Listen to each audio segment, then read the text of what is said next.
772번째 책 소개입니다. 책에서 일부 내용을 발췌하여 소개드립니다. 책 제목 사랑 공부. 저자 조윤재. 출판일 2023년 12월 6일. 상상빌더 한 줄 요약. 논어에서 찾은 인간관계의 처음과 끝. 책 소개. 논어의 위대한 문장을 통해 이끌어낸 2500년 동안 이어져 온 사람 공부의 지혜. 다산의 마지막 시리즈로 동양고전 읽기에 새로운 바람을 일으킨 저자 조윤재가 오늘날 우리가 살아가는 데 필요한 관계 맺음의 도를 전한다. 공자의 핵심 철학인 충, 서, 성을 바탕으로 61개의 꼭지를 통해 나를 다스리고 타인을 사랑하며 날마다 성장하는 지혜를 선사한다. 인간 공자가 황제, 제자, 농사꾼 등 다양한 사람들과 대화하면서 얻은 지혜와 그에 대한 여러 해석을 전하는 이 책은 공자처럼 매일 성찰하며 배우는 삶이야말로 사람답게 살기 위한 첩경임을 이야기한다. 저자 소개. 저자 조윤재. 고전문학가. 고전연구가 경희대학교 신문방송학과를 졸업하고 삼성전자 마케팅실, 삼성영상사업단 스타맥스에서 근무했다. 이후 출판계로 입문해 오랫동안 책을 만들었으며 지금은 집필 활동에 전념하고 있다. 탐서가로 수많은 책을 열정적으로 읽어왔으며 그 가운데에서도 논어, 맹자, 사기 등 동양고전 100여 종을 원전으로 읽으면서 물리가 트이는 경험을 하게 됐다.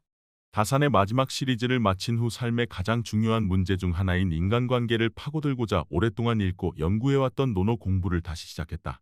논어가 수천 년간 사랑을 받은 것은 단순한 처세나 지침으로 한정될 수 없는 관계에 대한 깊은 통찰을 담고 있기 때문임을 다시금 알 수 있었다. 공부는 기술이나 수단이 아니라 사람에 대한 것임을 일깨워준 공자의 뜻을 오늘날 우리의 현실에 맞게 전하고자 이 책을 쓰게 되었다.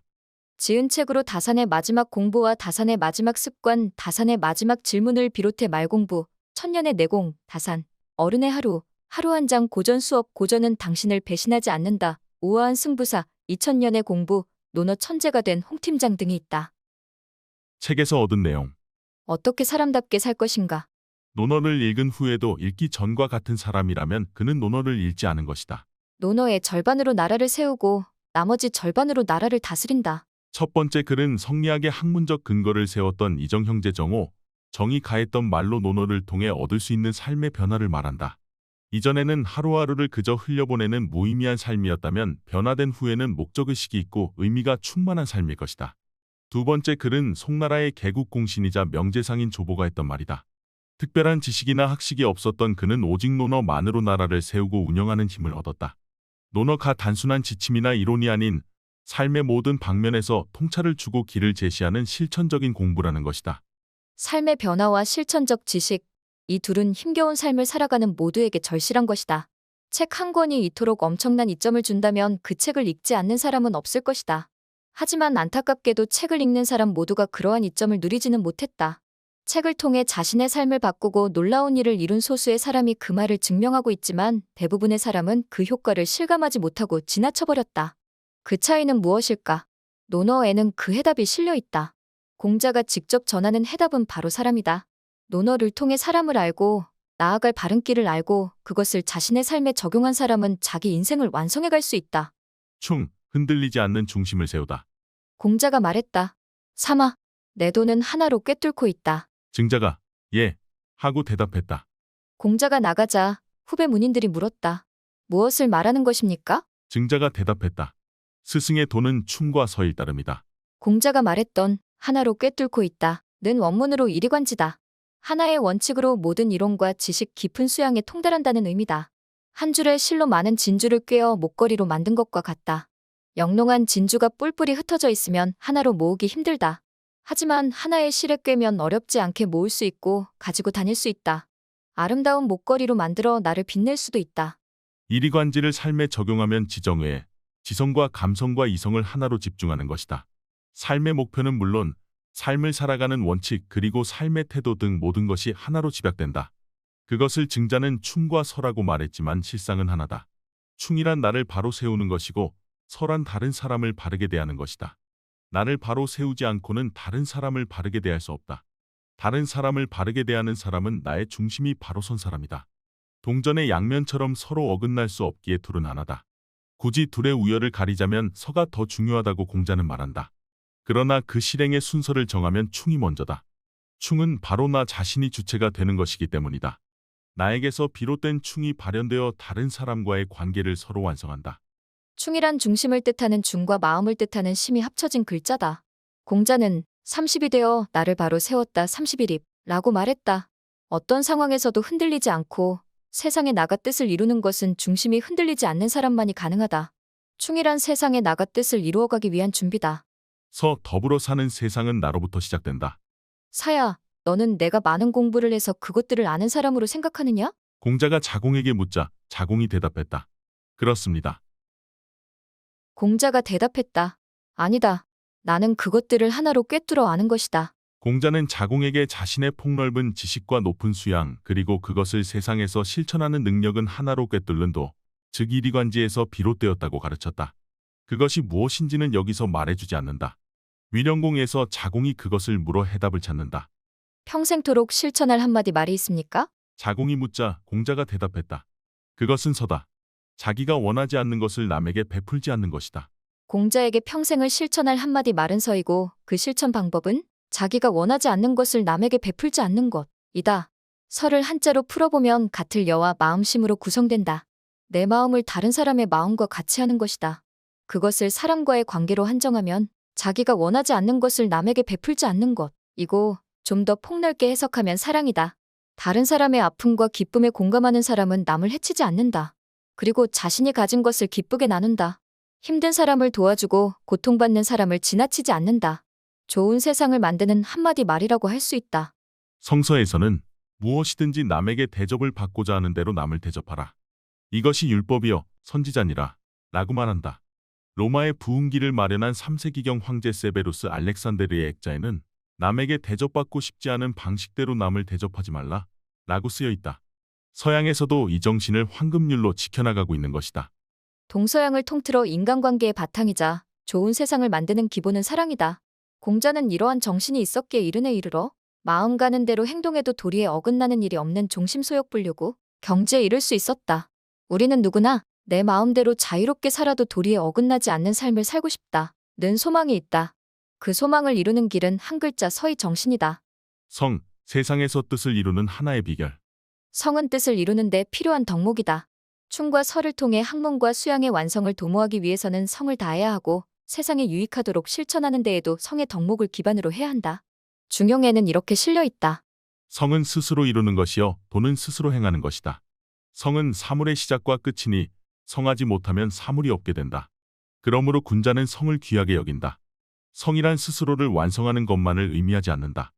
그것은 외물을 완성하는 것이기도 하다. 자기를 완성하는 것은 인이고 외물을 완성하는 것은 지이니 그것은 본성의 덕이고 안과 밖이 하나가 되는 방법이다. 성은 정성이나 성실함으로 해석된다. 하지만 그보다 더 큰 의미가 있음을 여기서는 말한다. 성이란 자기를 완성하고 외물 모든 사물의 완성도 도와준다. 그리고 나 자신과 다른 사람, 나아가 바깥 세상을 연결하는 통로와도 같다. 나를 완성하고 다른 사람의 완성을 도와주는 것, 그것은 충과 서의 정신이 뜻하는 바와 같다. 중용에서는 사람이 성을 다하는 방법을 이렇게 말한다. 배우지 않은 것이 있으면 그것을 배우되 다 배우지 못했으면 그만두지 않는다. 묻지 않는 것이 있으면 그것을 묻되 알지 못했으면 그만두지 않는다. 생각하지 못한 것이 있으면 그것을 생각하되 얻지 못했으면 그만두지 않는다. 변별하지 못한 것이 있으면 그것을 변별하되 밝히지 못했으면 그만두지 않는다. 행하지 않은 것이 있으면 그것을 행하되 독실하지 않으면 그것을 그만두지 않는다. 배움과 수양, 그리고 삶의 모든 순간 성을 다할 때 자신이 바라는 바를 이룰 수 있다. 자신이 그에 미치지 못했다고 느낀다면 좌절하거나 포기하지 말고 다음과 같이 행해야 한다. 다른 사람이 한 번에 할 수 있었다면 나는 100번을 하고 다른 사람이 10번에 할 수 있었다면 나는 1000번을 한다. 사람이 이런 정성만 가질 수 있다면 그 어떤 것도 이룰 수 있다. 비록 늦을지는 모르나 그것은 큰 문제가 아니다. 내가 땀 흘려 정성을 다해 얻은 것이 가장 가치 있는 것이기 때문이다. 공자는 가르침, 공부와 수양 그리고 그 뜻을 세상에 펼치는 모든 일에 반드시 정성을 다해야 한다고 가르쳤다. 그리고 그 모든 노력의 주체는 나 자신이 되어야 한다고 말했다. 대표적인 문장이 자안에 실려 있다. 산을 쌓다가 한 삼태기에 흙을 더 붓지 않아 산을 이루지 못하고 그만두는 것도 내가 그만둔 것이다. 산을 만들기 위해 평탄한 땅에 한 삼태기에 흙을 쏟아부었어도 일이 진전되었다면 내가 나아간 것이다. 일의 시작과 끝은 모두 나에게 달려있다. 일을 시작할 때도 일을 마무리 지을 때도 정성으로 해야 한다는 것을 공자는 역설적으로 말한다. 공자의 가르침은 매사에 주어진 모든 일들을 생각을 통해 진정한 나의 것으로 삼으라는 뜻이다. 나를 알고 나를 사랑하라. 공자가 이리관지로 삼았던 충과 선은 공자의 핵심 철학인 인을 달리 말한 것이다. 인을 이루기 위한 실천 원칙이기도 하다. 공자는 인에 도달하기 위해 평생 충과 설을 다했고 그것을 제자들에게 가르쳤다. 인이란 사랑이다. 안연의 실린 말을 살펴보자. 제자 번지가 인을 묻자 공자가 대답했다. 사람을 사랑하는 것이다. 지식을 묻자 공자가 말했다. 사람을 아는 것이다. 짧고 간결하지만 핵심을 찌르는 대화다. 공자가 평생을 두고 추구했던 학문과 수양의 목적은 바로 사람이다. 공자는 또 다른 제자들과의 대화에서 그 원칙을 말한다. 순자와 공자가어에 실려 있다. 공자가 자로에게 지혜로운 자는 어떠하며 인한 자는 어떠하냐? 라고 묻자 자로가 대답했다. 지혜로운 자는 남들이 나를 알게 하는 것이고 인한 자는 남들이 나를 사랑하게 하는 것입니다. 공자가 군자로구나 라고 말했다. 자로가 물러나고 자공이 들어오자 공자가 같은 질문을 했다. 자공은 지혜로운 자는 사람을 알고 인자는 사람을 사랑합니다. 라고 대답했다. 선비다운 군자 사군자라 할 수 있겠구나. 라고 공자가 말했다. 자공이 나가고 안연에게 똑같은 질문을 하자 안연이 다음과 같이 말하고 공자가 화답했다. 지혜로운 자는 자신을 알고 인한 자는 자신을 사랑합니다. 명철한 군자로구나. 여기서 사군자는 군자보다 높은 차원이다. 그리고 명군자가 가장 높은 차원이다. 학문과 수양의 정점은 바로 내가 나 자신을 바로 알고 나를 사랑하는 것이다. 사람을 알고 공부하는 일은 오늘을 살아가는 누구에게나 필요하다. 오스트리아의 심리학자 알프레트 아들러는 인간의 고민은 죄다 인간관계에서 비롯된 일이다. 라고 말했다. 하버드 대학의 정신건강의학과 교수 조지 베일런트는 사람의 행복을 좌우하는 것은 인간관계에 달려있다고 한다. 관계를 어떻게 맺느냐에 따라 사람이 행복할 수도 불행할 수도 있다는 것이다. 이 같은 관계에 대한 이론은 우리 주변에 넘쳐나지만 삶에 바로 적용하기는 어렵다. 큰 결심을 하고 시작하지만 곧 흐트러지고 만다. 감정이나 욕망 그리고 상황에 따라 우리 마음은 쉽게 허물어지기 때문이다. 그것은 그 근본, 나를 알고 나를 사랑하라를 잊었기 때문이다. 나를 알고 나를 사랑하는 것을 근본에 두지 않으면 그 어떤 인간관계도 바르게 될 수 없다. 안연에서 수제자 안연이 공자에게 인을 묻자 공자는 극기 복내하라 고 말해준다. 극기는 자신을 이겨내는 것으로 모든 감정과 욕심 그리고 상황에 좌우되지 않는 것을 말한다. 바로 자신을 사랑하는 사람의 모습이다. 복내는 말 그대로 예를 회복하라 는 것인데 사람과의 관계를 배려와 사랑으로 하라는 가르침이다. 나를 알고 나를 사랑하라 는 핵심이다. 그리고 그 실천 방법도 알려주는데 우리에게 큰 도움이 된다. 하루만이라도 자기를 이겨내고 예로 돌아가면 천하가 인에 귀의할 것이다. 인을 실천하는 것이 자신에게 달려있는 것이지 다른 사람에게 달린 것이겠는가? 모든 인간관계의 근본은 우리 자신에게 달려있다.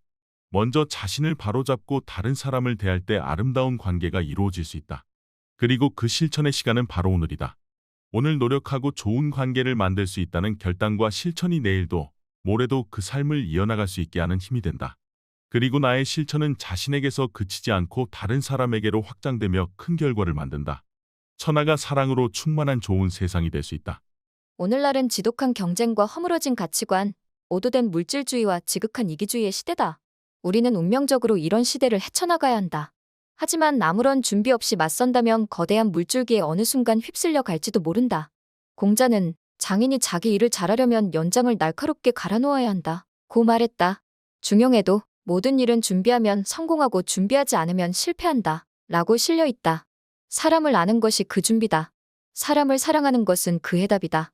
그리고 정성은 해답으로 가는 지름길이다. 혹시 그 실천이 막연하다고 여겨진다면 논어를 펼쳐보기를 권한다. 나를 변화시키고 사람의 마음을 붙잡고 세상에서 굳건히 설 수 있는 길을 찾을 수 있을 것이다. 미력 하나마 이 책이 그 동기이자 시작점이 되기를 기대한다. 격이 있는 사람은 일상의 배움을 즐거워한다. 논어의 첫 번째 구절이다.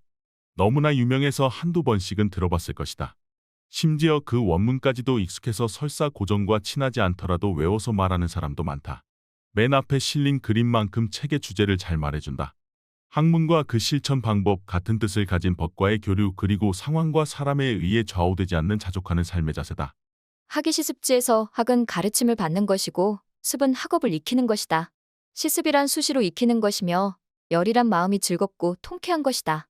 공부를 통해 몰랐던 것을 알게 되고 삶을 가로막고 있던 장애물이 사라질 때 그 통쾌함은 누구나 절감할 것이다. 그리고 여기서 새겨야 할 배움의 요체가 있다. 배움은 단순히 아는 지식의 단계에 그쳐서는 안 되며 삶에서 실천할 수 있어야 한다. 지식을 머리에 집어넣은 데 그치면 그 배움은 깊을 수가 없다. 지식을 꾸역꾸역 머리에 밀어넣는 공부는 우리 뇌가 반기지 않는다. 벗이 멀리서 찾아온다. 에서 벗은 뜻이 같고 마음이 하나가 되는 사람이다. 단순히 같은 장소, 같은 스승에게 배우는 사람이 아니라 함께 길을 가는 사람이라야 진정한 벗이 된다. 잘 알려진 관포지교, 관중과 포수가의 우정에서 관중은 포수가에 대해 직이라고 표현했다. 나를 알아주는 존재가 친구라는 것이다. 물론 가끔 만나 회포를 푸는 친구도 필요하다. 하지만 진정으로 나를 알아주는 친구, 또 하나의 내가 되어 함께 인생길을 가는 친구도 있어야 한다. 마지막으로 남이 알아주지 않아도 성내지 않는다. 는 구절은 세상에서의 성공과 출세와 연관이 있다. 학문과 수양을 통해 스스로를 완성해가는 것은 군자로서 당연히 해야 할 일이다. 그리고 적절한 때가 되면 세상에서 뜻을 펼쳐야 한다. 하지만 일이 뜻대로 되지 않을 때도 있다. 물론 남들이 나를 알아주고 존경받는 것은 좋은 일이지만 설사 그렇지 않더라도 남들에게 강요해서는 안 되며 강요할 수도 없다. 높은 뜻을 품고 열심히 공부하고 실력을 쌓았다고 해서 반드시 세상이 알아주는 것은 아니기 때문이다. 아무리 높은 수준에 올랐다고 해도 반드시 다른 사람들의 인정을 받는다는 보장은 없다. 뛰어난 능력을 갖추었다고 해도 세상에 큰 뜻을 펼치지 못할 수도 있다. 때와 상황이 변할 수도 있고 공정한 평가와 인정을 받지 못하는 경우도 많다. 바로 이때를 우리는 고난이라고 부른다. 이러한 고난이 닥쳤을 때 세상을 원망하거나 스스로 포기해서는 안 된다. 잠잠히 때를 기다리고 실력을 쌓아나가면 얼마든지 또 다른 기회가 온다. 또한 고난은 내가 생각하는 나의 길이 아니라 하늘의 소명을 이룰 기회가 되기도 한다. 내가 가졌던 뜻보다 훨씬 더 크고 위대한 소명을 이룰 기회가 바로 지금 겪고 있는 고난일 수도 있다. 그 어떤 좋은 것도 우리의 선택에 달려있다. 우리는 이 구절에서 또 하나 얻어야 할 통찰이 있다. 오히려 우리 삶에 더욱 필요한 것일지도 모른다. 두 번 거듭되는 즐겁지 않은가? 그리고 군자답지 않은가? 이다. 의문사로 우리의 의사를 묻는 것처럼 되어 있는 것은 받아들이고 받아들이지 않는 것이 우리에게 달렸음을 뜻한다. 그 어떤 좋은 것도 우리의 선택에 달려 있다. 우리가 마음을 열고 받아들이면 모두 우리 것이 된다. 공자의 철학을 이은 맹자 역시 자신의 책 맹자에서 군자삼락, 즉 군자의 세 가지 즐거움을 말했다. 군자에게는 세 가지 즐거움이 있으니 천하의 왕 노릇은 포함되지 않는다. 부모 형제가 모두 살아계시고 무탈한 것이 첫 번째 즐거움이고 하늘을 우러러 부끄럽지 않고 사람들에게 부끄럽지 않은 것이 두 번째 즐거움이다. 그리고 천하의 영재를 얻어 이들을 교육하는 것이 세 번째 즐거움이다. 천하의 왕 노릇은 그 안에 포함되지 않는다. 맹자는 천하의 왕 노릇, 즉 세상의 성공과 권세를 쥐는 것은 즐거움이 아니라는 것을 글의 앞과 뒤에 거듭 말함으로써 강조했다. 이처럼 옛 군자들의 즐거움이란 뜬구름과 같은 세상의 성공이 아니라 일상에서의 평안함이다. 그리고 하루하루 충실한 삶에서 비롯된 행복이다. 자신에게도 하늘을 우러러도 부끄럽지 않은 삶의 모습이다. 배움을 통해 자기 성장을 도모하고 마음 맞는 법과 교류하며 설사 당장 기회를 잡지 못한다고 해도 잠잠히 자기 실력을 키워나가는 사람. 바로 품격 있는 사람의 모습이다. 그리고 자기 삶을 소중히 하는 사람이다. 큰일을 이루지 않아도 좋다. 하루하루 충실히 살며 성장을 멈추지 않는 삶을 살아가면 된다. 행복한 삶을 사는 지혜다. 군자는 세상의 성공보다 일상의 평안함을 추구한다. 재주로는 꾸준히 쌓은 실력을 넘어설 수 없다. 논어 선진에는 공자가 제자들을 평가했던 말이 나온다. 신은 어리석고 삼은 우둔하고 사는 치우친 데가 있고 유는 거칠다. 신은 자고를 말하고 삼은 증자, 사는 자장, 유는 자로를 말한다. 한결같이 부정적인 평가인데 실제로 이들 중에 공자의 뛰어난 제자 10명을 일컫는 공문십철에는 자로만이 들어있다. 자로는 거칠어도 정치에 뛰어난 것으로 인정을 받은 것이다. 유교의 계승자로 꼽히는 증자는 공문십철에도 속하지 않았고 오히려 초기에는 우둔하다라는 평가를 받았다. 어떻게 그런 제자가 유교의 계승자가 되었을까? 많은 이유가 있겠지만 핵심적인 요인 하나로 예문을 들 수 있다. 학문의 초기에는 많이 부족했지만 예문에서 보듯이 증자는 날마다 자신을 돌아보았다는 점에서 남달랐다. 날마다 자신을 돌이켜보았다는 것은 날마다 성장을 멈추지 않았다는 것이다. 범인인 우리에게는 좋은 본보기가 된다. 증자가 날마다 반성했다는 세 가지는 충실함 충, 신실함 신, 그리고 학문습이다. 유교의 핵심적인 가치이자 공자가 제자들에게 항상 강조했던 바이다. 자신이 맡은 일에 최선을 다하고 법과의 교제에서 신의를 지켜나가고 배운 것을 익히는 것을 게을리하지 않으면 반드시 이루고자 하는 바를 이룰 수 있다. 하루하루 쌓아간 실력은 결코 배신하지 않는다. 증자가 큰 일을 이룰 수 있었던 또 하나의 이유는 이인내에 실려있는 고사에서 알 수 있다. 공자가 말했다. 사마나의 돈은 하나로 관통한다. 증자는 주저없이 예 하고 대답했다. 공자가 나가자 후배 문인들이 물었다.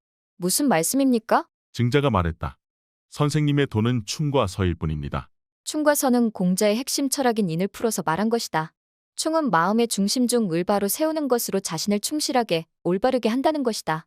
서는 상대방과 마음을 같이 한다는 것이다. 이처럼 스승의 가르침의 핵심을 바로 알고 배우고 실천해 나가면 그 학문을 완성해 나갈 수 있다. 스승의 계승자가 되기에 충분한 것이다. 가르침은 머리가 아닌 몸으로 새기는 것이다. 증자의 남다른 점 또 한 가지는 서론 반질 내 나오는 고사로 알 수 있다. 공명선이 증자에게 배웠는데 3년 동안 글을 읽지 않자 증자가 물었다. 선아, 내가 나의 문화에 있은 지 3년인데 배우지 않으면 어째서인가? 공명선이 대답했다. 어찌 감히 배우지 않았겠습니까? 스승께서 뜰에 계시는 모습을 보니 부모님이 집에 계시면 꾸짖는 소리가 개와 말에게조차 이르지 않았습니다. 제가 이것을 기뻐하여 배웠으나 능하지 못합니다. 스승께서 손님을 응대하실 때 공손하고 검소하여 태만하지 않으시므로 저는 이것을 기뻐하여 배웠으나 능하지 못합니다. 스승께서 조정에 계실 때를 보니 아랫사람에게 엄격하면서도 상처를 주지 않으시니 저는 이것을 기뻐하여 배웠으나 능하지 못합니다. 제가 이 세 가지를 기뻐하여 배웠으나 능하지 못하오니 어찌 제가 배우지 않으면서도 스승의 문화에 있었겠습니까? 글을 가르치는 것은 지식을 머릿속에 심는 것이다. 몸소 삶에서 실천하는 가르침은 제자의 몸과 마음에 새겨넣는 것이다. 이는 지식보다 강력한 덕목이다. 제자는 스승의 모습에서 진정한 배움을 얻었고 삶이 곧 배움이며 배움이 기쁨이라는 사실도 깨달았다. 배움이란 단순히 지식을 전달받는 것이 아니라 몸으로 쌓아나가는 것이다. 핵심을 정확히 배워 알고 배운 것을 삶에서 실천하는 것이 배움의 요체다. 지금 어떤 상태인지는 중요하지 않다. 타고난 재능은 더더욱 그렇다. 쌓아 올림의 힘은 우둔하든 미련하든 누구에게나 예외 없이 적용된다. 그리고 그 과정은 즐겁고 기쁘다. 내가 이뤄가는 것을 상상이 아니라 몸으로 직접 느낄 수 있기 때문이다. 재능이 뛰어난 사람도 날마다 꾸준하게 쌓아가는 사람은 당할 수 없다. 처음에는 앞서가는 것 같지만 어느 순간 따라잡히고 만다. 당장 무언가를 보여주기 위해 조급해할 필요는 없다. 단기적인 실적에 집착해서 초조해할 것도 없다. 사회생활 초기에 반짝반짝 빛나던 인물들이 사라지는 것은 빨리 이루려는 초조함과 조급함 때문이다. 사회생활은 한두 해 하고 말 것이 아니라 장기전이다. 아니, 인생의 모든 국면이 그렇다. 우리는 시간의 힘을 믿고 시간을 쓸 줄 알아야 한다. 시간을 두고 차근차근 쌓아온 실력은 언젠가는 폭발하듯이 진가를 발하기 마련이다. 주저하는 준마보다 꾸준히 가는 둔마가 낫다. 사기에 실려있는 글이다. 섣불리 타오른 횃불보다 길게 오래가는 촛불이 어두운 방을 더 촘촘히 밝힌다. 뜻하지 않은 고난이 더 나은 날을 만든다. 공자는 이익이나 천명 그리고 인에 대해서는 좀처럼 말하지 않았다. 자언올리어 명여인 라고 자언에 실려있다. 한문 8자로 이루어진 이 짧은 문장에 대해서는 학자들의 의견이 분분하다. 심지어 논어에서 언급된 단어를 세며 이익과 천명은 드물게 말했지만 이는 언급된 경우가 많으니 드물게 말했던 것이 아니라 자주 말했다. 라고 반대로 해석하는 학자도 있다. 이 경우에는 여인의 앞에 쉼표가 생략되었다는 것이다. 하지만 가감없이 원문 그대로 이익과 천명 그리고 이는 드물게 말했다. 라고 해석하는 것이 바람직한 듯하다. 그 이유는 이렇다. 공자가 이익을 드물게 말했던 것은 이익보다 수양과 도리를 중요하게 여겼던 공자의 학문에 미루어 이견이 없다. 하지만 공자는 이익을 무조건 배척해야 한다고 말하지 않았다. 단지 이익보다는 사람의 도리와 의를 먼저 생각하고 행동해야 한다고 했다.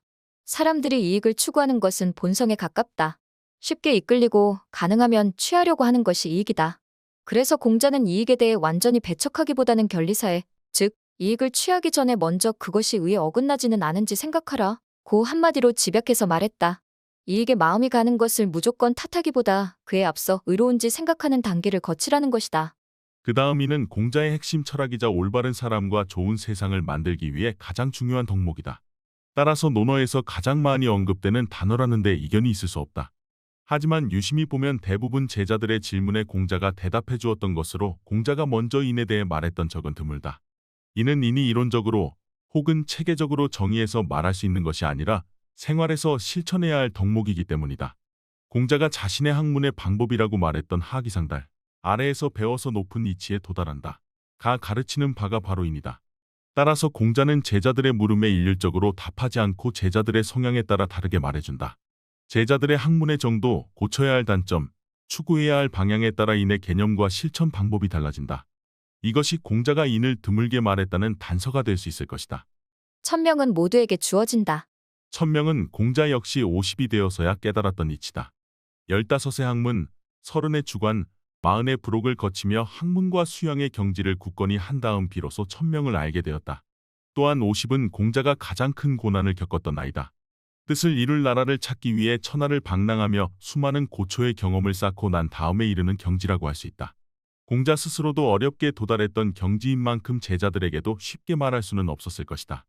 천명은 공자뿐 아니라 평범한 우리들에게도 가장 중요한 개념이다. 살아가면서 천명을 생각해야 할 순간이 오기 때문이다. 천명이란 직접적으로 해석하면 하늘의 명으로 모든 사람에게 어김없이 주어진다. 따라서 천명은 좋든 나쁘든 순종하고 받아들여야 한다. 다산 정약용의 통찰이 알기 쉽게 핵심을 찔러준다. 화와 복의 이치에 대해서는 옛날 사람들도 의심해온 지 오래되었다. 충효를 행한 사람이라고 해서 반드시 화를 면하는 것도 아니고 음란하고 방탕한 자라고 하여 반드시 박복한 것도 아니다. 그러나 선을 행하는 것이 복을 받는 도가 되므로 군자는 부지런히 선을 행할 뿐이다. 그러면 우리는 어떻게 천명의 순간을 대해야 할까? 이에 대해서는 다산도 힌트를 준 바 있지만 먼저는 고전에서 길을 찾아야 한다. 먼저 장자에 실려있는 공자의 고사다. 공자가 광나라 땅에서 곤궁에 처했다. 송나라 사람이 그가 머문 집을 여러 겹으로 포위했는데도 공자는 검은 곳 하며 노래하기를 멈추지 않았다. 그러자 다혈질인 제자 자로가 따졌다. 어찌 선생님께서는 이 상황에서 즐길 수 있습니까? 공자가 대답했다. 곤궁에는 운명이 있다는 것을 알고 형통에는 때가 있음을 알며 큰 어려움에 처해도 두려워하지 않는 것은 성인의 용기다. 그리고 자로를 다독거렸다. 유자로의 이름 야 가만히 있어라. 내 운명에는 다스림이 있다. 실제로 얼마 후 군중의 지휘자가 와서 말했다. 당신을 양으로 알고 포위했습니다. 지금 아닌 것을 알았으니 사죄를 청합니다. 예상치 못했던 고난이 닥치면 사람들은 당황하게 된다. 바로 자로의 모습이다. 이런 사람의 곁에 있으면 덩달아 불안하고 어쩔 줄 모르게 된다. 하지만 공자는 자로를 다독이면서 불안해하지도 조급해하지도 말고 잠잠히 때를 기다리라고 말한다. 그러면 조만간 해결 방법이 생겨난다는 것이다. 그 다음은 다산 정약용이 인생의 최전성기를 구가하다가 집안이 멸족하고 전라도 오지에 귀향을 갔을 때 취했던 자세다. 다산은 오랜 귀향 생활 후 회갑을 맞아 스스로 쓴 자찬묘지명에서 그때의 심경을 이렇게 말했다. 어릴 때는 학문의 뜻을 두었으나 20년 동안 세속의 길에 빠져 다시 선왕의 훌륭한 정치가 있는 줄 알지 못했는데 이제야 여과를 얻게 되었다. 다산은 뜻하지 않았던 고난을 천명으로 받아들였고 학자로서의 정체성을 찾고 하늘로부터 받은 소명을 완성하는 시간으로 삼았다. 고난은 이처럼 우리에게 하늘의 뜻을 이루게 하는 기회로 주어지기도 한다. 그것을 내 인생의 소명을 이루는 기회로 삼을지 실망하고 좌절해서 인생을 포기하는 계기로 삼을지는 모두 우리에게 달렸다. 맹자의 말이 천명의 의미를 잘 말해준다. 하늘이 장차 그 사람에게 큰 사명을 내리려 할 때는 먼저 그의 심지를 괴롭게 하고 뼈와 힘줄을 힘들게 하며 육체를 굶주리게 하고 그에게 아무것도 없게 하여 그가 행하고자 하는 바와 어긋나게 한다. 마음을 격동시켜 성질을 참게 함으로써 그가 할 수 없었던 일을 더 많이 할 수 있게 하기 위함이다. 뜻하지 않게 다가오는 인생의 고난을 즐겁게 맞이할 일이다. 우리가 많이 들어왔지만 쉽게 경험해보지 못했던 진인사대천명을 직접 증명할 기회다. 고난에 닥쳤을 때 우리가 최선을 다해도 하늘이 우리를 돕지 않을 수도 있다. 하지만 그 고난은 우리를 단련하고 더 큰 일을 이루는 밑바탕이 된다. 노력한 대로 거두지 못할 때 나를 향한 더 큰 뜻을 알게 된다. 일상의 만족은 겸손한 배움에서 나온다. 군자는 학문적 도덕적으로 높은 수준을 갖춘 사람을 뜻하는데 공자가 추구하는 인물상이었다. 성인이나 인인에는 미치지 못하지만 수양과 공부로 완성할 수 있는 품격 있는 사람의 높은 경지라고 할 수 있다. 그런 만큼 공자는 누구든 쉽게 군자로 인정하지는 않았다. 공자에게 수학하는 제자 중에서도 군자로 인정받은 사람은 드물었다. 자처는 잘 알려지지 않은 제자로 논어에도 거의 등장하지 않는다. 그런데 약관의 나이에 어떻게 공자의 인정을 받고 군자로 칭함을 받았을까? 그 이유는 두 번째 문장에 있다. 노나라에 군자가 없었다면 이 사람이 어디서 이런 덕을 가지게 되었겠는가? 노나라에는 덕을 중시하는 좋은 전통과 젊은 자천을 이끌어줄 어른이 있었고 자천은 그들로부터 배움을 얻을 만한 소양을 갖추고 있었다. 다음은 서론에 실려있는 고사다. 공자가 자천에게 말했다. 내가 선보 땅을 다스릴 때 많은 사람이 기뻐하였는데 너는 어떻게 그 마음을 얻었는가? 말해보라. 자천이 답했다. 저는 남의 아버지를 제 아버지처럼 섬기고 남의 자식을 제 자식처럼 여기고 호라비와 과부를 구휼하고 상사초상을 당하면 제 일처럼 슬퍼했습니다. 이 말을 들은 공자가 다시 묻자 자천이 답했다. 착한 일이기는 하지만 그것은 작은 뜻이다. 그것으로는 부족하다. 아버지처럼 섬겼던 이가 3명, 형처럼 섬겼던 이가 5명, 버처럼 지낸 이가 11명이 있었습니다. 이에 공자가 다시 말했다. 아버지처럼 섬겼던 이는 백성의 효행을 교화했을 것이고 형처럼 섬겼던 이는 공경을 벗은 선행을 가르쳤을 것이다. 그것은 중간 정도의 뜻이므로 부족하다. 이에 자천이 다음과 같이 말하자 공자는 비로소 만족스러워했다. 그곳에는 저보다 현명한 백성이 5이 있어 저는 그분들을 섬기면서 도량을 길렀는데 모두가 저에게 큰 도리를 깨우쳐 주었습니다. 바로 그것이다. 옛날 요와 순임금도 천하의 덕을 베풀면서 힘써 현인을 찾아 단점을 보완했다. 현명한 사람은 100가지 복의 으뜸이며 신명 하늘과 땅의 신령의 주인이다. 내가 다스린 곳이 작아서 안타깝구나. 복자천은 특별히 대단한 스승을 찾아서 배운 것이 아니라 주변 사람들에게서 배웠다. 곁에 있어 가까이 접하는 모든 사람이 그에게는 스승이었다. 그들은 아버지나 형과 같은 어른, 서로 교유하며 사귀는 법, 아낌없이 가르침을 주는 지혜로운 사람들이다. 가까이 있는 좋은 사람을 찾아서 사귀고 그들과 함께 생활하며 배울 수 있으면 훌륭한 사람으로 성장할 준비가 된 것이다. 그리고 곁에 있는 현명한 사람들에게 겸손한 자세로 배운다면 마을을 잘 다스릴 수 있는 기반을 갖추게 되고 군자로 인정받을 정도로 도량을 키울 수 있다. 이렇게 보면 내 곁에 있는 사람들이 모두 나에게 배움을 주는 사람들이다. 특별한 사람을 찾아 여기저기 다니지 않아도 된다. 현명한 사람의 곁에 머물면서 그에게 배움을 얻는 것이 진정한 배움의 방법이며 성장의 비결이다. 이래서 만족과 즐거움을 얻으면 삶도 행복하다. 복자천이 군자로 인정을 받은 데는 또 하나의 이유가 있다. 역시 선보의 읍제를 하며 가졌던 자세다. 이번에는 공자의 조카 공멸이 함께 등장한다. 공자가어에는 다음의 일화가 실려있다. 공멸이 자천과 함께 벼슬길에 나섰다. 공자가 공멸에게 들러묻자 공멸이 답했다. 너는 무엇을 얻고 무엇을 잃었느냐? 얻은 것은 없고 잃은 것이 3가지입니다. 공사가 너무 바빠 배운 것을 익힐 시간이 없어서 점차 잊어갑니다. 복록이 너무 적어서 친척을 돌볼 수 없어서 멀어졌습니다. 공사가 너무 바빠 조문을 할 시간이 없어서 친구 간의 정도 많이 멀어졌으니 이 셋을 잃었습니다. 공자가 같은 질문을 자천에게 하자 자천이 이렇게 대답했다. 제가 출사한 후에 잃은 것은 없고 얻은 것이 3가지입니다. 전에 배웠던 것을 이제 찾아서 실행하니 배운 것이 더욱 명확해졌습니다. 복록을 받아 적으나마 친척에게 나눠주니 더욱 친밀해졌습니다. 비록 공사가 많으나 조문과 위문을 빠뜨리지 않으니 친구의 정이 더욱 돈독해졌습니다. 공자가 크게 감탄하여 말했다. 군자는 진정 이와 같은 사람이다. 노나라에 군자가 없었다면 이 사람이 이를 어디서 배웠겠는가? 같은 동네에서 자라서 같은 학교를 나오고 같은 직장에 들어가도 사람의 앞날은 크게 달라진다. 어떤 사람은 크게 성장하고 어떤 사람은 도태하고 만다. 그 확실한 차이를 공멸과 자천 2사람이 보여준다. 공멸은 공자의 조카로 대단한 가문 출신이라고 할 수 있다. 시대의 스승이자 가장 존경받는 인물인 공자의 조카라고 하면 요즘 말로 대단한 금수저이다. 아무런 배경이 없는 흙수저인 자천과는 비교할 수 없는 조건이다. 하지만 관직에 있으면서 그 생각과 관점의 차이로 서로 멀어지고 말았다. 자천은 공자는 물론 임금에게도 크게 인정을 받는 인물이 되었고 많은 고전에서 극찬을 받고 그 이름을 남겼다. 공멸은 그저 자천의 탁월함에 대한 비교 대상으로만 남았으니 안타까운 일이다. 무엇보다도 이 둘의 큰 차이는 바로 삶의 만족도이다. 공멸은 똑같은 일을 하면서도 항상 불행했다. 당연히 일도 제대로 하지 못했다. 일에서 보람을 얻지 못하니 악순환처럼 삶이 불행할 수밖에 없었다. 당연히 사람답게 살지도 못했다. 그리고 그 이유를 자신이 아닌 주위 환경 탓으로 돌렸다. 내가 사람답게 살지 못하는 것은 나의 잘못이나 부족함이 아니라 내 일과 환경 때문이다. 하지만 자천은 똑같은 일을 하면서도 거기서 보람과 성취감을 찾았다. 당연히 그 일이 즐거울 수밖에 없었다. 삶의 행복이란 이런 사람의 것이다. 일에서 만족과 즐거움을 얻는 사람은 그 삶이 행복하다. 지금 하는 일과 삶이 고단하다고 느껴진다면 지금 자신이 누리고 있는 것을 발견하지 못했을지도 모른다. 행복한 삶이란 얼마나 많은 부를 가졌는지, 어떤 지위에 올랐는지에 따라 결정되는 것이 아니다. 주어진 위치에서 소명과 의미를 찾는 것이 진정한 행복이다. 그럴 때 맡은 일도 잘 해낼 수 있다. 자신의 처지를 제대로 아는 사람이 현명한 행복을 누릴 수 있다. 생각으로 폭을 넓히고 공부로 깊이를 더한다. 학문의 중요한 2가지 요소는 배움과 생각이다. 지식을 채우는 배움과 그 지식을 내 것으로 삼아 삶에 적용하는 생각이 조화를 이루어야 진정한 배움이 된다. 어느 한쪽을 도외시하면 제대로 된 배움이 될 수 없다. 예문이 그 근거를 잘 말해준다. 이 구절의 핵심적인 단어 4가지에 대해 다산정약용의 해석을 보면 그 뜻을 쉽게 알 수 있다. 학은 옛 경전을 통해서 징언 경험에서 얻는 것 하는 것을 말하고 사는 자신의 마음에 추구하는 것을 말한다. 망은 속임을 당하는 것이고 태는 위태로운 것이다. 본말 일의 처음과 끝을 추구해보지 않고 함부로 가벼이 고서를 믿으면 혹 속임수에 떨어지기도 하고 옛 성인들의 가르침을 되새겨보지 않고 함부로 가벼이 자기 마음에 믿으면 아는 것이 위태로워지기도 한다. 바른 일과 사악한 일, 옳은 일과 그릇된 일을 스스로 확정할 수 없으므로 위태롭다.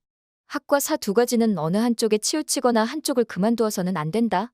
학은 책을 읽어서 배움을 얻는 것이다. 사는 그 배움을 기반으로 생각해 내 삶에 적용하는 것이다. 망은 잘못된 지식에 속아 아무것도 얻지 못하는 것이고 태는 옳고 그름을 분별하지 못해 위험에 빠지게 되는 것이다. 학문에서 배움과 생각은 함께하는 것이다. 그러면 두 가지 중에 어떤 것을 더 중요시해야 할까? 위령공에서는 우열을 가릴 수는 없지만 그 순서는 어때야 하는지 공자가 자신의 경험을 통해 일러준다. 내가 일찍이 종일토록 먹지 않고 밤새도록 자지 않고 생각해보았으나 유익함이 없었다. 배우는 것만 못하다. 공자는 생각하되 유익함이 없으면 일을 그만두어야 한다고 말했다. 생각은 든든한 지식에 기반이 없으면 공상이나 망상으로 흐르게 된다. 이럴 때 공자는 지식을 채우는 배움을 먼저 하라는 것이다. 먼저 생각 없이 지식을 채우는 데만 급급하면 그 지식의 진위를 제대로 분별하지 못하게 된다. 자칫하면 사람을 미혹시키는 미신이나 오도하는 사악한 학설에 빠지게 된다. 오늘날 만연하는 종교적 이단에 빠지는 것이 바로 생각 없이 지식만 받아들인 결과다. 그럴듯한 해석으로 사람들을 현혹한 다음 그들을 이용하고 삶을 망치게 만드는 경우를 흔히 본다. 이들에게 빠지면 얻는 것이 없는 것은 물론이고 가족과 같이 가장 소중한 것을 잃게 된다. 귀중한 시간을 낭비하는 것도 큰 폐해다. 반대로 지식은 없이 생각에만 치우치게 되면 엉터리 인플루언서와 같은 사람에게 쏟게 된다.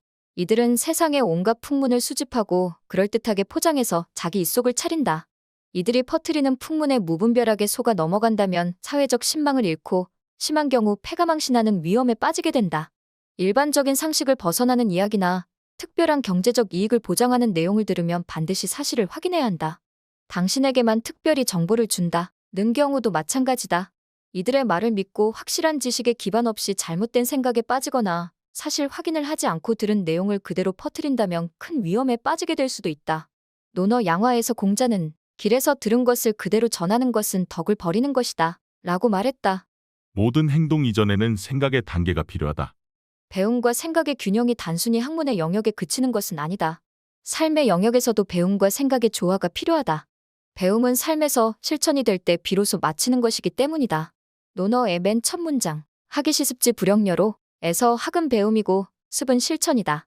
배운 것을 삶에서 실천할 때 진정한 기쁨을 얻을 수 있다는 말이다. 역시 논어하기에 있는 공자의 말, 행위어력 즉양문은 더욱 직접적이다. 올바른 일을 모두 행하고서 남은 힘이 있을 때 비로소 공부를 해야 한다는 것이다.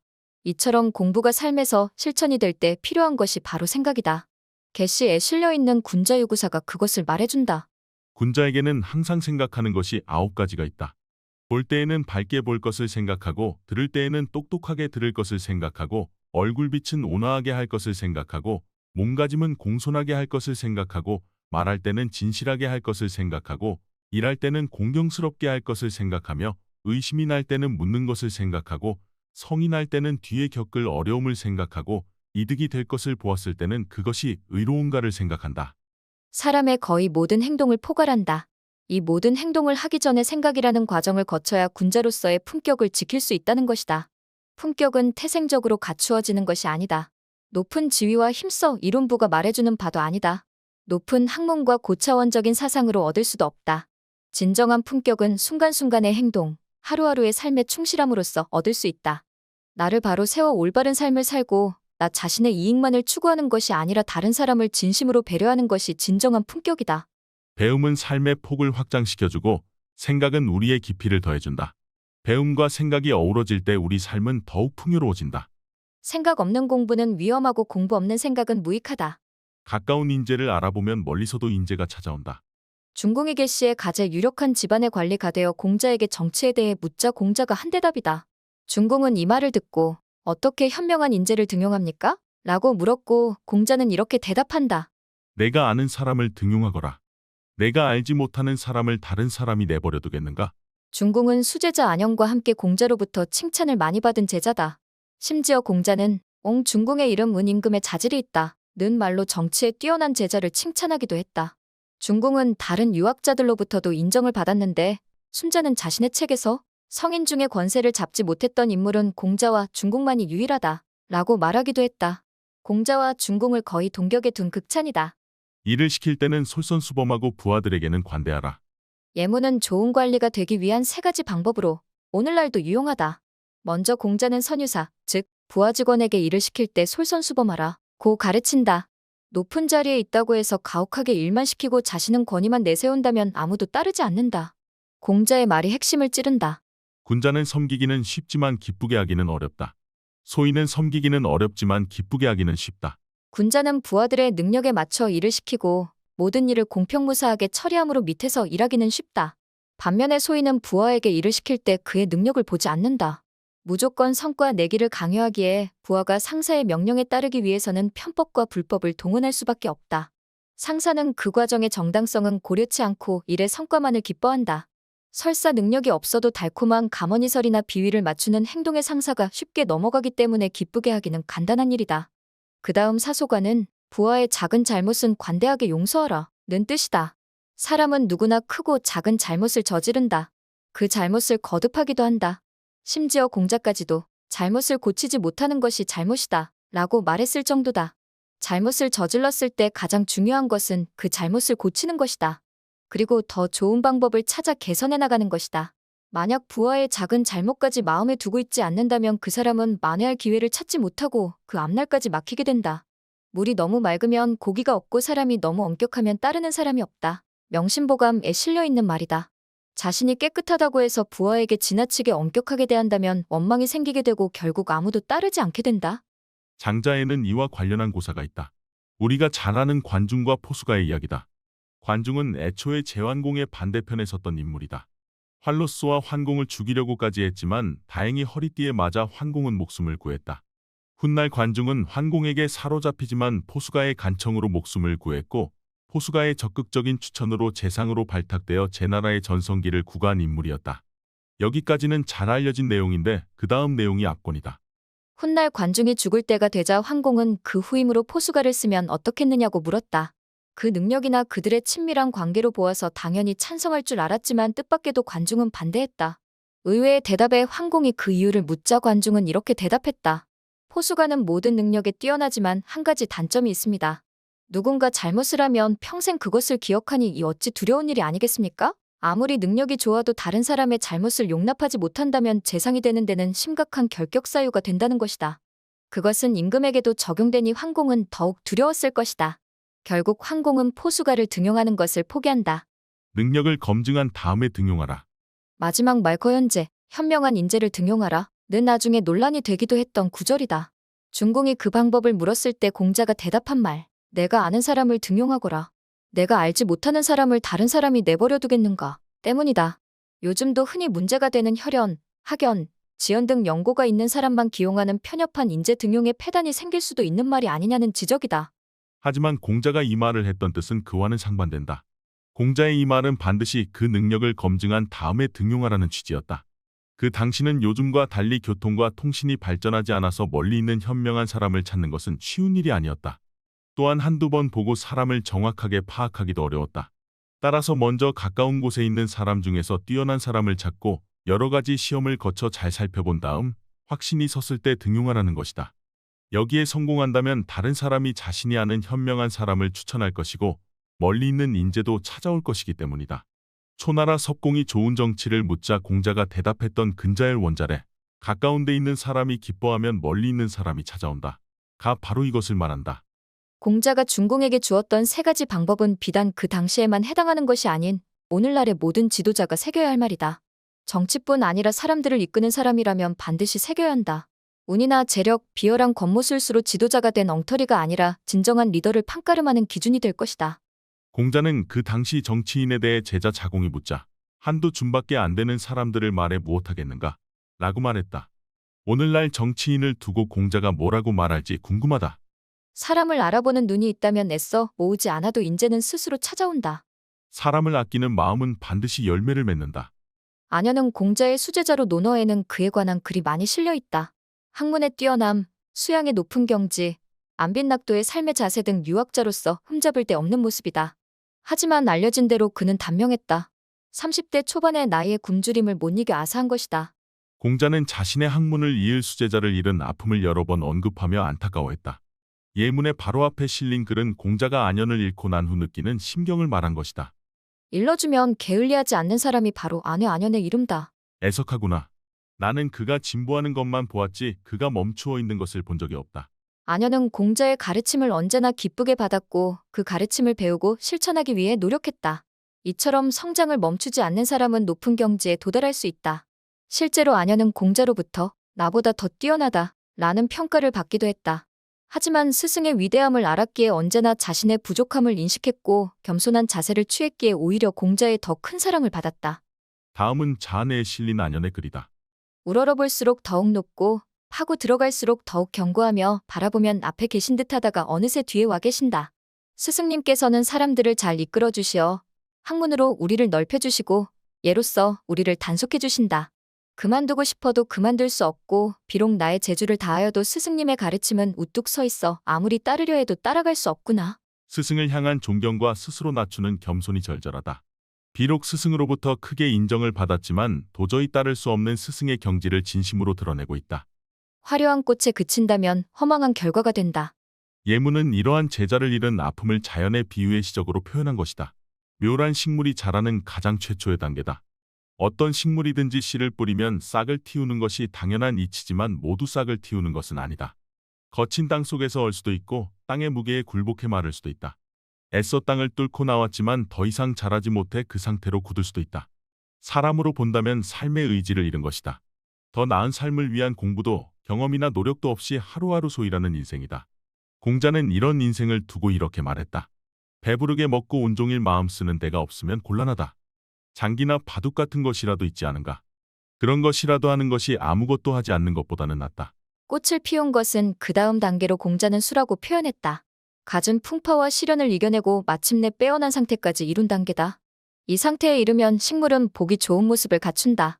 아름다움을 뽐내며 사람들에게 보는 기쁨을 준다. 그 단계가 되면 사람들은 꽃 주위에 모여든다. 사람의 경우로 보면 화려한 성공을 거둔 것이다. 학문과 경험을 통해 식견을 넓히고 다양한 관문을 통과하고 성공이라는 꽃을 피운다. 불을 쌓고 높은 관직에 올라 사람들의 추앙을 받는다. 공자의 제자로 보면 자공과 같은 인물이다. 대부분의 사람들은 이러한 단계에서 만족한다. 공자가 살던 옛날에도 마찬가지였다. 자공은 사람들로부터 큰 추앙을 받았다. 일부의 사람들이기는 하지만 자공이 공자보다 더 뛰어나다 라는 평가가 나오기도 했다. 하지만 공자는 이 상태로 완성된 것은 아니라고 보았다. 열매를 맺어야 한다는 것이다. 아름답고 화려한 꽃에만 그친다면 얼마 지나지 않아 허망한 결과를 맞는다. 꽃은 때가 되면 시들기 마련이고 땅에 떨어져 주변을 어지럽히고 만다. 하늘이 돕지 않더라도 사람은 열매를 맺어야 한다. 열매를 맺는 것이 은식물이 자라는 최종 단계다. 사람들에게 때에 맞게 식량을 주고 풍요롭게 해준다.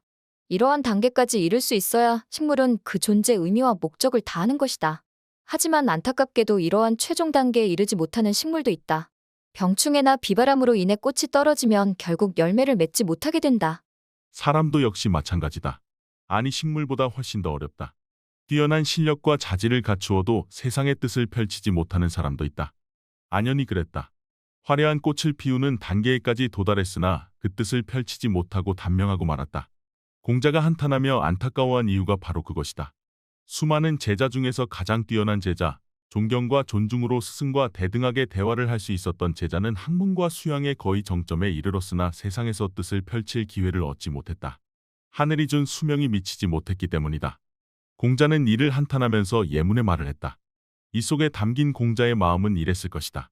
이처럼 탁월한 재주와 덕성을 주고도 뜻을 펼칠 기회를 주지 않으니 하늘의 뜻은 정말 알 수 없구나. 어떤 상황에서든 올바른 길을 가는 것은 평범한 사람에게 쉬운 일이 아니다.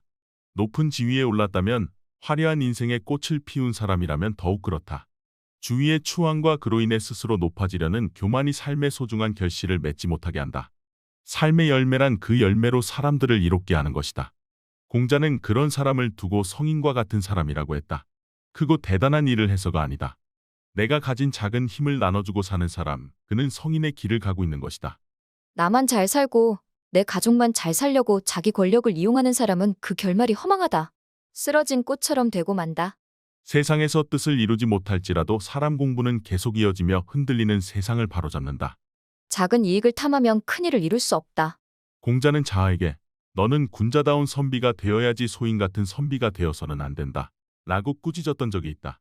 문장과 학문에 뛰어나고 군자가 되기 위해 공부와 수양을 아끼지 않던 제자에게는 충격적인 지적이었을 것이다. 이 말을 자아의 면전에서 직접 했던 것으로 미루어 보면 그래서는 나타나 있지 않지만 그 전에 있었던 자아의 행동이 공자가 보기에 못마땅했을 수도 있다. 어떤 일인지 정확히 알 수 없지만 그동안 공자가 군자와 소인을 비교하며 했던 말에서 미루어 짐작할 수 있겠다. 군자는 의리에 밝고 소인은 이익에 박다. 군자는 여유롭고 소인은 조급하다. 공자가 군자와 소인에 대해 비교해서 말했던 것은 많이 있지만 자아의 성향으로 미루어 보면 이 두 가지가 가장 적합하다고 여겨진다. 자아가 눈앞의 작은 이익에 집착했거나 매사에 조급한 모습을 보였을지도 모른다. 자아의 이러한 성향을 두고 공자는 미치지 못한다 불급라고 표현하기도 했다. 지나치게 적극적이었던 자장과 비교하면서 자아의 소극적이고 소심한 성향을 말했던 과유불급의 고사다. 조급한 마음이 속빈 강정을 만든다. 자아는 오랜 공부를 마치고 드디어 정치에 진출하면서 잘하고 싶다는 의욕이 배운 것을 충실히 실천하여 큰 뜻을 이루고 싶은 마음도 있었을 것이다. 그래서 스승에게 좋은 정치를 물어서 지침으로 삼으려고 했다. 하지만 공자의 대답은 의외였다. 좋은 정치가 무엇인지 알기 전에 걸림돌이 되는 성향을 먼저 고쳐야 한다는 것이다. 그것만 고치면 너는 훌륭한 정치인이 될 자질이 충분하다. 공자의 속마음이었을 것이다. 학문에 뛰어나고 반듯한 성품과 바른 인격을 갖춘 자아는 백성을 위하고 선정을 베풀 수 있는 자질이 충분했다. 하지만 만약 빨리 결과를 만들려고 조급해하거나 눈앞의 작은 이익에 연연하다가는 다른 좋은 자질들이 모두 묻히고 만다. 주자는 일을 속히 이루려고 하면 마음이 급해져서 올바른 순서를 밟지 못해 도리어 달성하지 못하고 작은 일과 작은 이익을 보려고 하면 얻는 것은 작고 잃는 것이 클 것이다. 라고 이 문장을 해석했다. 어떤 일이든 빠른 성과를 보려고 하는 마음은 여러 가지 문제를 야기한다. 먼저 마음이 급해져서 평온한 마음을 가질 수 없다. 쫓기는 마음으로 전공법이 아닌 편법을 쓰게 되고 나아가 불법과 불의한 일을 하게 되는 것이다. 기초를 차곡차곡 쌓지 않은 건물이 무너지듯이 조급한 마음의 겉모습만 그럴듯하게 만들어 놓으면 쏙빈 강정이 되고 만다. 작은 이익을 탐하는 것은 소탐대실이라는 성어가 말하는 바와 같다. 눈앞의 이익에 급급하다 보면 그 뒤에 있는 큰 이익을 볼 수 없다. 힘겹게 작은 이익은 손에 쥐었을지 몰라도 큰 성과는 거둘 수 없게 된다. 공자가 말했던 멀리 내다보지 못하면 반드시 가까운 곳에 근심이 생긴다. 임무원려 필요군우. 가 이것을 잘 말해준다. 크게 멀리 꿈꾸고 치밀하게 준비하지 않으면 눈앞의 작은 일도 오히려 이루지 못하게 된다. 더 큰 미래를 위해 잠시 멈추고 멀리 내다본다. 예문에서 공자는 거보의 읍제가 되어 좋은 정치를 묻는 제자에게 가르침을 준다. 그동안 공자는 정치를 묻는 제자들에게 많은 가르침을 주었다. 자로에게는 솔선수범해서 열심히 일하라 는 가르침을 주었고 중공에게는 부하에게 적절하게 일을 분담하고 작은 잘못을 용서하며 현명한 인재를 등용하라 고 구체적으로 해야 할 일을 말해주었다. 하지만 자아에게는 조급해하지 말고 작은 이익을 추구하지 말라 고 말해준다. 그리고 조급해하면 제대로 달성하지 못하고 작은 이익을 탐하면 큰일을 이룰 수 없다. 고 그 이유를 말해준다. 다른 제자를 가르친 것과는 조금 결이 다르다. 매사에 소극적이고 진취적이지 못한 자아의 성향에 꼭 맞는 가르침을 준 것이다. 요즘은 무한 경쟁의 시대라고 할 만큼 치열한 경쟁을 이겨내야 하는 시기이다. 조금만 방심하면 크게 뒤처지고 변화에 둔감해도 역시 마찬가지다. 이러한 시기에 빠른 성과를 거두지 말고 이익에 연연하지 말라는 것은 시대착오적이라고 생각할 수도 있다. 하지만 오히려 이때 필요한 것이 잠시 멈출 줄 아는 지혜다. 잠시 멈추고 멀리 내다보면 막힌 담이 열리고 가야 할 길이 보인다. 오직 남보다 먼저 가기 위해 빠른 길을 찾는데 집착하면 온전한 결과를 만들지 못한다. 길을 잘못 들어 헤매기도 하고 지름길을 찾다가 낭떠러지에 떨어지기도 한다. 빨리 가고 싶은 마음이 절실할수록 반드시 잠시 멈추고 바른 길을 찾아야 한다. 뭐로 가도 서울만 가면 된다. 는 빠른 성공을 보장하는 말이 아니다. 오히려 삼천포로 빠지는 길이 될 수도 있다. 천천히 서두르라 페스티나 렌테 페스티나 렌테 로마 황제 아우구스투스가 즐겨했던 말이라고 하는데 역설적이기는 하지만 바로 이러한 상황에서 꼭 필요한 말이다. 특히 이 말 속에는 일에 임하는 지혜가 있다. 신중함과 과감함, 이 둘이 적절히 조화할 수 있어야 남다른 결과를 만들 수 있다. 인생이라는 긴 장정에서는 더욱 그렇다. 겉으로 보기에는 화려하지 않고 능력이 탁월한 것도 아니지만 꾸준함으로 자신의 일을 충실하게 해내는 사람이 최후의 승리자가 된다. 당장 무언가를 보여주기 위해 급급하지 말라. 작은 이익에 목매달기보다는 더 큰 미래를 위해 잠깐 멈출 수 있을 때 더 큰 일을 이룬다. 사기에 실려있는 글이 핵심을 찌른다. 주저하는 준마보다 꾸준히 가는 둔마가 낫다. 경쟁에서 앞서는 것보다 나만의 속도를 찾는 것이 중요하다. 나의 미래는 오늘의 내가 만들어가는 것이다. 소크라테스는 대화편 내 여러 책에서 윤회 사상을 기본으로 한 영혼 불멸을 주장했다. 그에 따르면 죽고 난 후 올바른 삶을 살았던 사람들은 하늘로 올라가고 불의한 사람들은 자신이 행한 일에 표차를 달고 아래로 내려가게 된다. 마찬가지로 같은 곳을 통해서 사람들이 다시 땅으로 오기도 하는데 지난 생에서 자신이 행했던 일들의 10배를 보상하고 약 1000년 후에 다시 오게 되는 것이다. 그때 우리도 들어본 적이 있던 레테의 들판 망각의 들판 라스피리엔으로 나온다.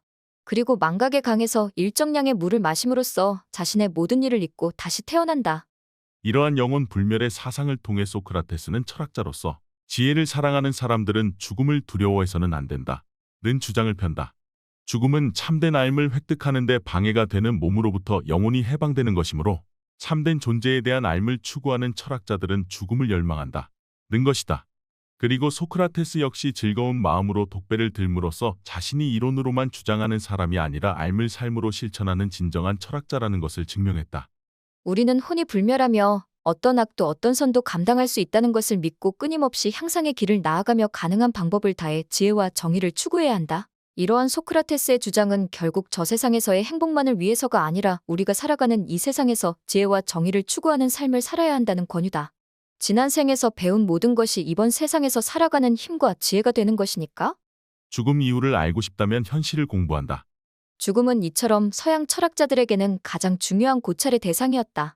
그들은 죽음을 생각하면서 삶을 성찰했고 삶의 의미를 생각하면서 자신의 삶을 바루어 나갔다. 그로부터 약 100년 전 동양의 철학자인 공자는 죽음에 대한 생각이 그와는 달랐다. 앞의 예문에서 짐작할 수 있는데 선진에 실려있는 전문은 이렇다. 자로가 귀신을 섬기는 일에 대해 여쭙자 공자가 말했다. 사람도 제대로 섬기지 못하는데 어찌 귀신을 섬길 수 있겠느냐. 자로가 다시 물었다. 감히 죽음에 대해 여쭙습니다. 공자가 대답했다. 삶도 제대로 알지 못하는데 어찌 죽음을 알겠는가? 그동안 공자는 귀신이나 죽음에 대해서는 거의 말하지 않았다. 스승님의 여러 가르침을 들을 수 있었지만 성과 천도에 대해 말하는 것은 들을 수 없었다. 공자는 괴력난신을 말하지 않았다. 공자는 천명은 거의 말하지 않았다. 등 논어에 거듭해서 실린 글들이 그것을 말해준다. 여기서도 마찬가지로 공자는 귀신과 죽음을 묻는 자로에게 대답해주지 않는다. 아예 대화의 주제로도 삼지 않으려는 것처럼 단호하다. 하지만 말의 어조를 세심하게 살피면 공자의 진정한 뜻을 짐작할 수 있다. 공자는 자로에게 사람과 삶을 공부하는 것이 먼저라고 말하고 있는 것이다. 주자는 이렇게 설명한다. 정성과 공경이 사람을 섬기는데 충분하지 못하면 귀신을 섬기지 못할 것이고 지금의 삶을 잘 살펴 그 원리를 잘 알지 못하면 죽음의 원리를 알지 못한다. 시작과 근원 원시를 알지 못하면 돌이켜 마지막 반종을 알 수 없다. 주자는 얘기에 실려있는 공자의 말. 인한 사람이 어버이를 섬길 때 하늘을 섬기는 것과 같이 경외하고 하늘을 섬길 때는 어버이를 섬기는 것과 같이 경외한다. 의 의미를 담아 말했다.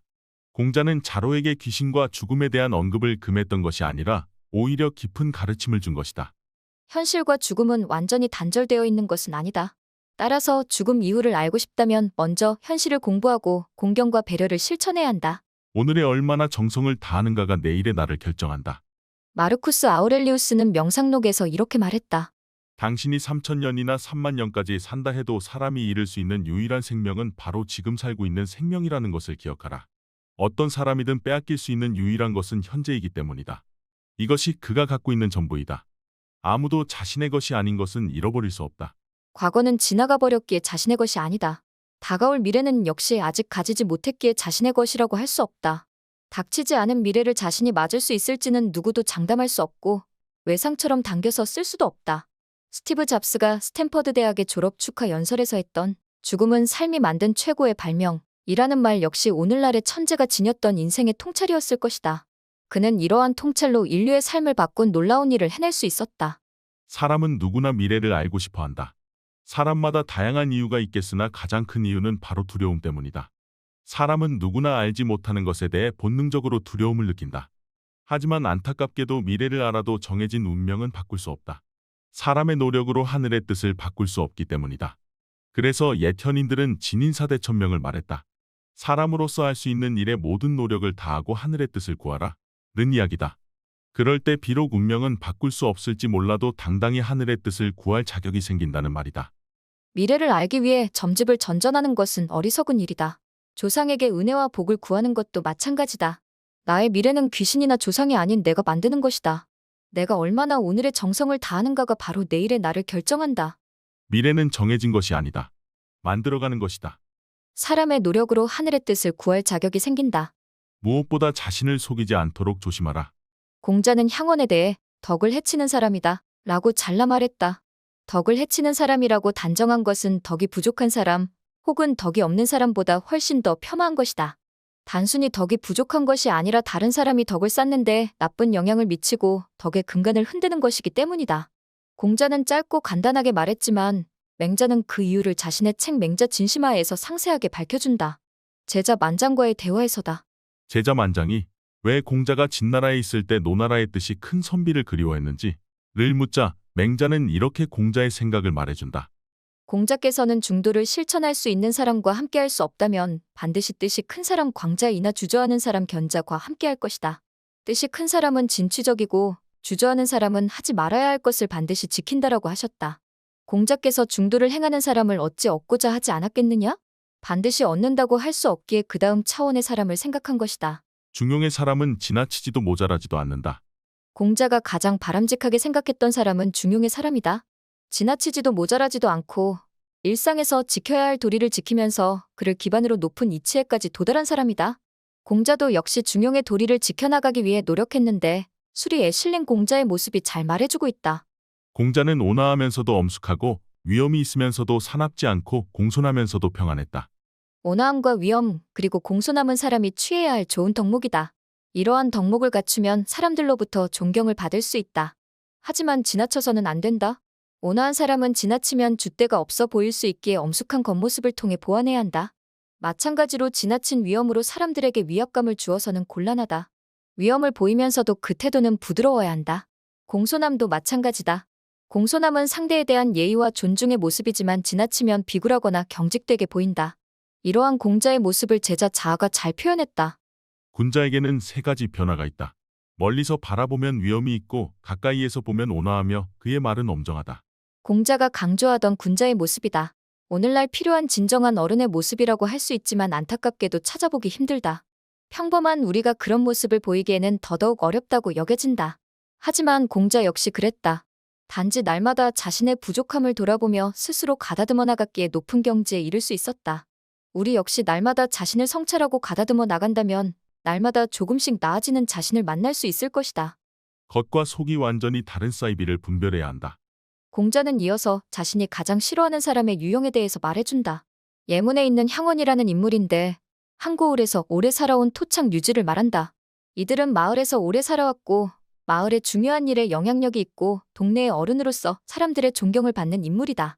하지만 의외로 공자는 이들에 대해 크게 비난을 한다. 앞서 언급한 대로 덕을 해치는 사람이라는 것이다. 역시 맹자가 그 이유를 말해준다. 이들은 뜻이 큰 사람에게는 어찌 그렇게 말만 그럴듯한가. 말은 행동을 따르지 못하고 행동은 말을 따르지 못하면서 옛사람의 도가 이렇고 저렇고 타령하고 있으니 말이다라고 한다. 또 주저하는 사람들에게는 행동이 어찌 저리 쌀쌀맞고 독선적인가. 이 세상에 태어났으니 사람들과 어우러져 좋으면 좋은 것 아닌가라고 한다. 본심을 속인 채 세상에 영합하고 사람들에게 아부하는 자들이 바로 형원이다. 맹자는 앞서 말했던 광자나 견자와 비교하여 이들을 말해준다. 광자나 견자의 행동은 따르지 못하면서 말로만 이들을 비난하고 폄하하는 모습을 맹자는 질타했다. 바로 공자가 이들을 미워했던 첫 번째 이유다. 자신은 바르게 살지 못하면서 바르게 살고자 하는 사람들을 비난하며 듣는 사람들을 현혹하는 것이 이들의 가장 큰 잘못이라는 것이다. 이어서 또 하나의 이유를 말해준다. 그런 사람은 비판하려 해도 딱히 잘못을 거론할 점이 없고 공격하려 해도 공격할 만한 점이 없다. 세상이 흘러가는 대로 흘러가며 더러운 세상과 영합함으로 평소 생활은 충직하고 신용이 있는 것 같고 행동은 청렴결백할 것 같아 많은 사람이 다 좋아하고 스스로도 옳다고 여기지만 그런 사람과는 올바른 도리에 함께 들어갈 수 없어 덕을 해치는 자다라고 말했다. 향원은 자신을 포장하는 데는 일가견이 있는 사람들이다. 훌륭한 사람으로 남들의 존경을 받는 것은 물론이지만 스스로도 자신이 훌륭하다고 여긴다. 남들은 물론 자신도 속이는 진정한 사기꾼의 모습이다. 공자는 이렇게 결론을 내린다. 나는 사이비 겉은 비슷하나 속은 완전히 다른 것들 싫어한다.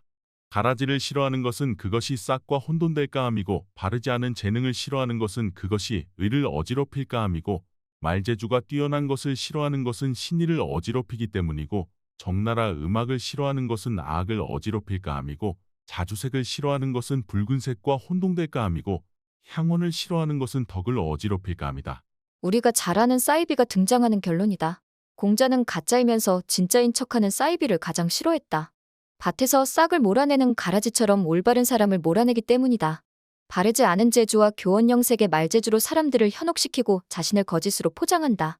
겉보기에 그럴듯한 모습, 세상을 위하고 사람들을 위하는 공의로운 사람으로 자신을 포장하지만 실상은 자기 이익만을 도모하는 속이 시커먼 사람이다. 중도의 사람이 되기 위해 날마다 노력하는 것만큼 이런 사이비를 분별하고 그들이 치는 그물에 걸리지 않도록 조심해야 한다. 오늘날은 사이비가 너무 많다. 지금까지 상상빌더였습니다. 감사합니다.